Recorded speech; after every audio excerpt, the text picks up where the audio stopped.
चलो, सो mail reproductive system पढ़ने जा रहे हैं। अच्छा, basically we are discussing about the human reproduction. हम चैप्टर जो स्टार्ट कर रहे हैं वो ह्यूमन रिप्रोडक्शन है, जिसमें हम रिप्रोडक्टिव इवेंट्स के बारे में पढ़ेंगे। इससे पहले भी एक चैप्टर होता था, आपको पता है, लेकिन अब वो सीबीएसई ने डिलीट कर दिया हुआ है।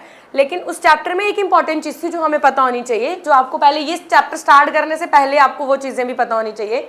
वो क्या है कि जो भी रिप्रोडक्शन इवेंट्स होते हैं ना, we have divided those fertilisation events और रिप्रोडक्शन इवेंट्स इनटू 3 टाइप्स। ठीक है, जब भी आपने कभी भी रिप्रोडक्टिव इवेंट्स के बारे में पढ़ना है तो उनको आपने 3 तरीके से पढ़ना है, 3 प्रोसेसेस से पढ़ना है। पहले एक ऐसे इवेंट्स, मतलब we are talking about the fertilisation events.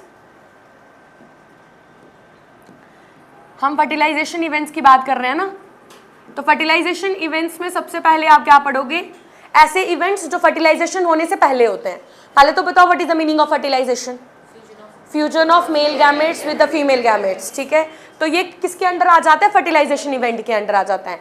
लेकिन फ्यूजन ऑफ मेल गैमेट्स और फीमेल गैमेट होने से पहले मेल गैमेट और फीमेल गैमेट को बनाना भी तो है, that comes under pre fertilisation event. तो फर्टिलाइजेशन से पहले जो इवेंट्स आते हैं उनको बोलते हैं प्री फर्टिलाइजेशन इवेंट्स। ठीक है, फिर आपके पास मेल गैमेट भी आ गया, फीमेल गैमेट भी आ गया, अब आपने उनको क्या करवा दिया? फर्टिलाइज करवा दिया, that comes under fertilisation events. And after fertilisation events there are some events जिनको हम बोलते हैं कि वो फर्टिलाइजेशन के बाद होते हैं। For example, when a male gamete fuses with a female gamete, तो क्या बनाता है? वो जाइगोट बनाता है। ठीक है, अब आपको भी पता है कि जाइगोट तो डिलीवर आउट नहीं होता बॉडी से बाहर, जाइगोट डिवेल्प होता है किसमें? जाइगोट एम्ब्रियो में बनता है, एम्ब्रियो फीटस में बनता है, फीटस बेबी बन, एंड देन दैट बेबी को डिलीवर आउट। डिलीवरी होने के बाद एक मदर उसको फीड भी करती है। ठीक है, तो ये सारे कब हो रहे हैं इवेंट्स? After fertilisation. कब हो रहे हैं? After fertilisation. That is the reason after fertilisation वाले इवेंट्स को क्या बोला जाता है? Post fertilisation events. ठीक है, तो चैप्टर जब हम स्टार्ट कर रहे हैं, हम बेसिकली फर्स्ट इवेंट से स्टार्ट कर रहे हैं, which is pre fertilisation event.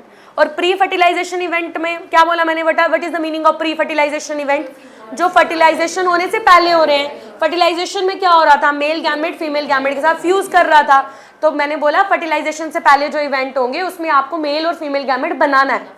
तो जो आपकी बॉडी में मेल गैमेट्स बनाते हैं, there is a system in our body, that system is called as male reproductive system. ठीक है, तो सबसे पहले क्या पढ़ेंगे? Formation of male gamete. अच्छा, अब we called it as a formation of gametes, चाहे वो मेल हो रहा है चाहे वो फीमेल हो रहा है। तो अंडर प्री फर्टिलाइजेशन इवेंट आप बड़ी बार एक टर्म सुनोगे called as a gametogenesis. What is the meaning of gametogenesis? Gameto मतलब गैमेट्स, जेनेसिस मतलब formation. So basically it is the formation of gametes that considered as a male gamete as well as a female gamete. ठीक है, now we are starting with the first topic which is the formation of male gamete. और we already know that male gamete कहाँ बनते हैं? बनते एक ही जगह पे है, that called as a male gonads या male glands, but it can transfer into the ejaculatory part which is called as a penis. ठीक है, तो वहां तक पहुंचाने के लिए there are so many organs that could attached in our body. We called that whole system जो male gametes को बनाता भी है और ट्रांसफर भी कराता है, we called it as male reproductive system. So first of all we are going to start with male reproductive system. ठीक है, तो मेल रिप्रोडक्टिव सिस्टम पढ़ने से पहले we must know the diagram of a male reproductive system. अगर आप ये आपके सामने मेल रिप्रोडक्टिव सिस्टम की डायग्राम है, जब हम मेल रिप्रोडक्टिव सिस्टम पढ़ना शुरू करते हैं तो सबसे पहले उस पार्ट से पढ़ना शुरू करते हैं जहाँ से क्या होता है? मेल गैमेट्स बनते हैं। We have in a male body those parts जहाँ पे मेल गैमेट्स बनते हैं, उनको मेल ग्लैंड्स बोला जाता है, जिनको एक पर्टिकुलर नाम दिया गया है, मेल गोनाड्स। ठीक है, मेल गोनाड्स का एक और नाम है टेस्टिस। क्लियर? टेस्टिस कहाँ प्रेजेंट होते हैं? टेस्टिस कितने प्रेजेंट होते हैं? सबसे पहले ये बताना चाहिए, 1 पेयर। ठीक है, 1 पेयर टेस्टिस प्रेजेंट होते हैं, मतलब 2 टेस्टिस प्रेजेंट होते हैं। क्लियर? टेस्टिस बनते बॉडी के अंदर है। जब एक मदर की बॉडी में 6 डिटरमाइन होता है और एक बेबी बन जाता है, वो बेबी बॉय होता है और उसको बनते हुए कम से कम 6 या 7 महीने हो चुके हैं, still in the mother's body. तब उस टाइम पे 6 या 7 महीने के अंदर अंदर क्या हो जाता है? बिफोर बर्थ मदर की बॉडी में जो एक बेबी होता है उसकी बॉडी में जो टेस्टिस बने वो बॉडी के अंदर ही एब्डोमिनल कैविटी में बनते हैं, लेकिन उन एब्डोमिनल कैविटी से उन टेस्टिस को कहाँ मतलब शिफ्ट करवा दिया जाता है। There is a word we use for it, we called it as descend.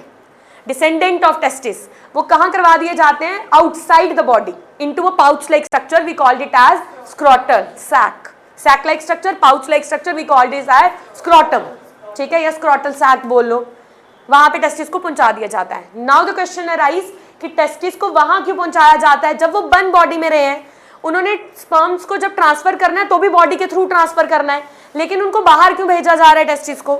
वो इसलिए भेजा जा रहा है क्योंकि स्पर्म प्रोडक्शन एक पर्टिकुलर टेम्परेचर पे होती है, which is less than our body temperature. कितना less than? 2 degree to 3, 2.2 degree to 2.5 degree, 2.5 degree तक इतना हमारे बॉडी के टेम्परेचर से कम होना चाहिए। अब क्या रीजन है? बॉडी मेंटेन नहीं कर सकती 2 डिग्री टेम्परेचर कम या 2.5 डिग्री टेम्परेचर कम, बॉडी नहीं कर सकती कम। क्यों नहीं कर सकती? बॉडी कर सकती है कम, इतनी बड़ी प्रोसेस करनी है तो कम कर सकती है टेम्परेचर, क्यों नहीं करती है? पर we are called as homeotherms, हमें होम्योथर्म्स बोला जाता है। What is the meaning of homeotherms? ऐसे organisms that can maintain their temperature at a particular stage. हमारी बॉडी का टेम्परेचर हमेशा 37 डिग्री सेल्सियस ही रहता है, बढ़ेगा कम होगा कब? When you are suffering from any problem, ठीक है, अदरवाइज टेम्परेचर हमेशा कैसा रहेगा? 37 डिग्री सेल्सियस। अब 37 डिग्री सेल्सियस बॉडी का टेम्परेचर हमेशा रहना है, बॉडी उसको क्या नहीं करेगी? कभी भी ना बढ़ने देगी ना कम होने देगी, तो फिर कैसे बनेंगे स्पर्म्स? वो तो कितने टेम्परेचर पे बनते हैं? 2 to 2.5 degree less than the body temperature. That is the reason sperms को कहाँ, सॉरी, टेस्टिस को कहाँ डिसेंड करवा दिया जाता है? Into the outside the body, into the scrotal sac, ठीक है। अगर in case body scrotal sac का टेम्परेचर मेंटेन नहीं कर पाई, कितना? Less than body temperature 2 to 2.5 degree Celsius, तो क्या होगा? स्पर्म्स बनेंगे? नहीं बनेंगे। और अगर स्पर्म्स नहीं बनेंगे then a male is a infertile, ठीक है। अब टेस्टिस की बात कर रहे हैं तो टेस्टिस का स्ट्रक्चर पढ़ेंगे सबसे पहले। अगर हम टेस्टिस का स्ट्रक्चर देखें तो टेस्टिस कुछ इस तरीके के दिखते हैं, ठीक है। इनकी 2 लेयर्स हैं, टेस्टिस की 2 लेयर्स होती हैं। आउटर लेयर का नाम है ट्यूनिका एल्ब्यूजिनिया और इनर लेयर का नाम है tunica vaginalis. If you dive inside the testis आपको क्या दिखेंगे? यहाँ पे लोब लाइक स्ट्रक्चर ऐसे, ठीक है। इनका नाम है टेस्टिकुलर लोब्यूल्स। ये एक टेस्टिस में कितने प्रेजेंट होते हैं? 250, ठीक है। 250 लोब्यूल्स प्रेजेंट होते हैं एक टेस्टिस में। इन्हीं लोब्यूल्स के अंदर आपको ना स्पाइरल शेप की ट्यूब लाइक स्ट्रक्चर्स दिखेंगी ऐसे। इन ट्यूब्स का क्या नाम है? Seminiferous tubules. क्या नाम है? ठीक है, सेमनीफेरस ट्यूब्यूल्स। अगर आप देखो कि सेमनीफेरस ट्यूब्यूल्स के अंदर कौन कौन से सेल्स प्रेजेंट होते हैं, तो सेमनीफेरस ट्यूब्यूल्स के अंदर 3 तरीके के सेल्स हैं। आप if you dive inside the testis ना, तो there are 3 types of cells. वो 3 तरीके के सेल्स हैं। एक शेप सेल्स कैसे दिखेंगे आपको? ऑब्वियस सी बात है, अगर आपने उनको डिफरेंशिएट करना होगा तो फंक्शंस तो उनके ऊपर लिखा नहीं होगा, आपको उनके स्ट्रक्चर से उनको डिफरेंशिएट करना पड़ेगा। तो if you look at the structure of those 3 cells, तो वो 3 सेल्स का स्ट्रक्चर कैसा होगा? एक दिखेंगे आपको क्यूबॉइडल शेप के। कैसे दिखेंगे? ठीक है। एक कैसे दिखेंगे आपको? पिरामिडल शेप के। कैसे दिखेंगे? पिरामिडल शेप के। और एक कैसे दिखेंगे आपको? पॉलीहेड्रल शेप के। मैं बता रही हूं टेस्टिस के अंदर सेमनीफेरस ट्यूब्यूल्स के अंदर we have 3 types of cells. तो जब आप सेल्स को देखते हो तो वो 3 तरीके के सेल्स दिखते हैं आपको। एक आपको दिखते हैं क्यूबॉइडल, ठीक है। एक आपको कैसे दिखते हैं? पिरामिडल। एक आपको कैसे दिखते हैं? Polyhedral. If you look at the structure, cuboidal दिखेंगे, क्यूबॉइडल का नाम है, क्यूबॉइडल सेल्स जिनके होते हैं, जिनकी शेप क्यूबॉइडल इन नेचर होती है, उनको हम बोलते हैं जर्मिनल एपिथेलियल सेल्स। इनको एक और नाम से बुलाया जाता है, we also call them as germ cells, ठीक है। देन पिरामिडल की बात करें अगर हम, पिरामिडल शेप के जो सेल्स होते हैं they are called as Sertoli cells, they are also called as nurse cells, ठीक है। तीसरे पॉलीहेड्रल की बात करें तो पॉलीहेड्रल बेसिकली सेमनीफेरस ट्यूब्यूल्स में प्रेजेंट नहीं होते, ये प्रेजेंट होते हैं सेमनीफेरस ट्यूब्यूल्स जहां बनती हैं उनके बीच में जो स्पेसेस होती है ना, उनके अंदर प्रेजेंट होते हैं। तो इन सेल्स का नाम है लेडिक सेल्स। क्या नाम है? और इनको बेसिकली क्योंकि स्पेसेस के अंदर प्रेजेंट होते हैं तो इनको इंटरस्टिशियल सेल्स बोलते हैं, ठीक है। हर एक सेल की एक अपनी शेप, हर एक सेल का एक अपना नाम, ठीक है। Now the function. सबसे पहले बात करें क्यूबॉइडल सेल्स की, क्या नाम था उनका? जर्म सेल्स और germinal epithelial cells, they are the cells that form sperms. ये क्या बनाएंगे? मेल गैमेट्स बनाएंगे, ठीक है। ये ऐसे सेल्स होते हैं सेमनीफेरस ट्यूब्यूल्स के जिनका काम होता है male gametes banana. Got it everyone? दूसरों की बात कर लें, पिरामिडल शेप सर्टोली सेल्स। मैंने बोला इसको एक और नाम से बुलाया जाता है, क्या नाम है? नर्स क्या करती है? नर्चर करती है, हमें प्रोटेक्ट कर, मतलब न्यूट्रिशन प्रोवाइड करती है। सेम स्पर्म बनेंगे तो बनने के लिए न्यूट्रिशन चाहिए, कौन प्रोवाइड करेगा न्यूट्रिशन? Nurse sales. क्लियर?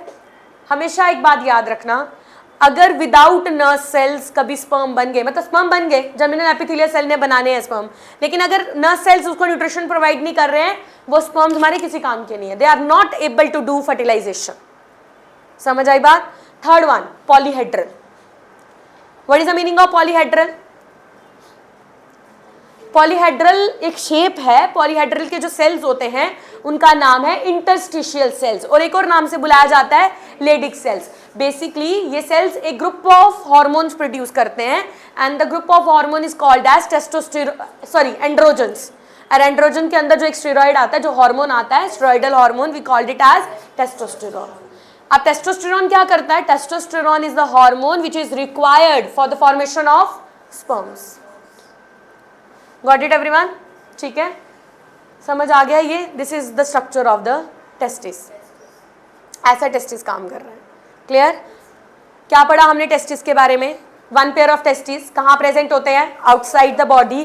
कहाँ प्रेजेंट होते हैं outside the body? Inside the scrotal sac or scrotum, a pouch like structure. क्यों है outside the body present? Temperature को मेंटेन करना है। कितना मेंटेन करना है? 2 to 2.5 degree less than the body temperature. Then मैंने पढ़ा structure of the testis. Structure अगर आप देखो तो थोड़ा किडनी शेप के स्ट्रक्चर दिखता है आपको ये। अब स्ट्रक्चर ऑफ द टेस्टिस में एक आउटर लेयर है जिसका क्या नाम है? Tunica albuginea. एक इनर लेयर है। देन उसके अंदर आपको लोब्यूल्स लाइक स्ट्रक्चर्स दिखेंगे, उनका क्या नाम है? Testicular lobules. टेस्टिकुलर लोब्यूल्स के अंदर आपको tube like, spiral tube like structures दिखेंगे, क्या नाम है? सेमनीफेरस ट्यूब्यूल्स के पास there are 3 types of cells. कौन कौन से? Germinal epithelial cells, Sertoli cells and Leydig cells. What is the shape of the germinal epithelial cells? Cuboidal. What is the shape of the Sertoli cells? Pyramidal shape. What is the shape of the Leydig cells? Polyhedral. What is another name for the germinal epithelial sales? germ cells. What is the function of the germ cells? Formation of male gametes or sperms. ठीक है. Now what is another name for the Sertoli cells? Nurse cells. What is the function of the nurse cells? Very good, to provide nutrition. Function of Leydig cells? Formation of a group of hormones called as androgens. Androgen produced testosterone. What is the function of testosterone? Formation of sperms. ठीक है. एक तो formation of sperm करता है, दूसरा mail secondary sexual characters होते हैं ना, वो भी बिल्ड करता है. What are male secondary sexual characters? जब प्यूबर्टी आती है, स्पर्म बनना शुरू होते हैं, तो मेल की बॉडी में एक चेंजेस आती हैं. आपने पढ़ी है, वो मस्कुलर बॉडी हो जाती है, हेयर ग्रोथ होती है, उसके बाद में एडम्स एप्पल प्रोमिनेंट हो जाता है, फॉर्मेशन ऑफ स्पर्म. ये सब कौन करता है? टेस्टोस्टेरोन करता है. क्लियर? Clear everyone? टेस्टिस में क्या बने? स्पर्म्स. अब आपको पता है there is a ejaculatory part called as penis. Testis से स्पर्म कहाँ जाएंगे? पीनस तक, so that it can ejaculate outside the body. ठीक है. फर्टिलाइजेशन करनी है तो फर्टिलाइजेशन करने के लिए उनको बाहर बॉडी के रिलीज करवाना पड़ेगा. अब वो वहां तक पहुंचाने के लिए we have some other organs जो क्या करते हैं? स्पर्म्स को टेस्टिस से इजैकुलेटरी पार्ट तक पहुंचाते हैं. ठीक है, वो हम नेक्स्ट क्लास में पढ़ेंगे. Clear everyone? कोई डाउट है किसी को? पक्का? ओके, चलो भाई, थैंक यू.